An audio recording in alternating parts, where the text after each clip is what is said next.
BJP একটা operation lotus শুরু করেছে অর্থ এবং ভীতি প্রদর্শন নিয়ে। ভূপেন্দ্র যাদব তার দায়িত্বে আছে। তাদের সেই ফাঁদে সুদীপ পড়লেন।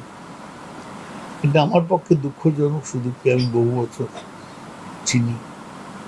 আমার সাথে 3-4 দিন আগেও কথা হয়েছিল।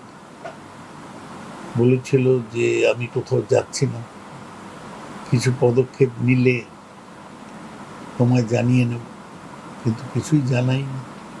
দেখলুম শতাব্দীর সাথে বিজেপি নেতা ভূপেন্দ্র যাদবের বাড়ি পৌঁছে গেল।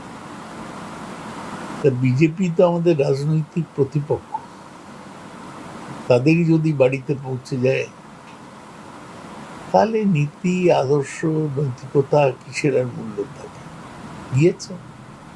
শুধু কি মানে বিজেপির হাতে পা দেওয়া, নাকি ব্যক্তিগত ব্যক্তি স্বার্থ এর মধ্যে জড়িত রয়েছে, পারিবারিক স্বার্থ? পুরোটাই ব্যক্তি স্বার্থ।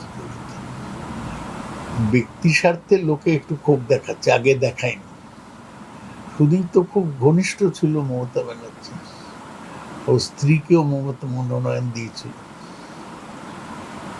তা ও যেতে পারে কোন মহান আদর্শের টানে তৃণমূল ছেড়ে বিজেপিতে গেল, এটা তো ওরই ব্যাখ্যা করার কথা, আমার নয়। কাকলি ঘোষদস্তিদের আজকে বলছেন যে তারা 22 জনের সই পেয়ে গেছেন। এই সংখ্যাটা নাকি ক্রমশ বাড়ছে। হতেই পারে, আমি সংখ্যা গুনছি না, হতেই পারে। আমি তো বললাম অপারেশন লোটাস, এতে এর আগে শিবসেনা ভেঙে গেছে, শরদ পাওয়ারের এনসিপি ভেঙে গেছে।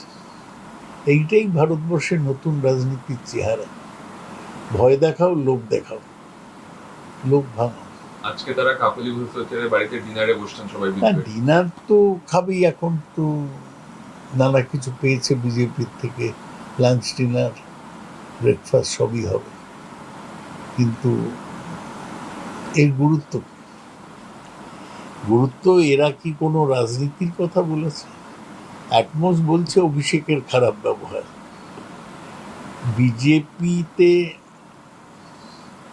রাতারাতি মিশে যাচ্ছেন, এর অর্থ কি? আমি তাই সংখ্যা গুনছি, যে যাবে যাবে। আরেকটা কথা হচ্ছে, একটা খবর হচ্ছে জাতীয় কর্মী সমিতির যে বৈঠক ছিল সেখানে নাকি অভিষেক আর কুণাল তার মধ্যে একটা বাক বিতণ্ডা, বাদানুবাদ হয়েছে।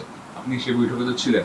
আমি ছিলাম, কিন্তু দলের বৈঠকের মধ্যে কি হয়েছে সেটা বলাটা আমার অভ্যেসের মধ্যে পড়ে না, তাই আমি কিছু বলবো না। শোনা যাচ্ছে আগামীকাল সবাই মিলে এবং ফিজিক্যালি উপস্থিত থেকে স্পিকারের হাতে নতুন ব্লকেট। না, যা শোনা যাচ্ছে আমায় জিজ্ঞেস করছো কেন? আমি কি এদের মধ্যে আছি?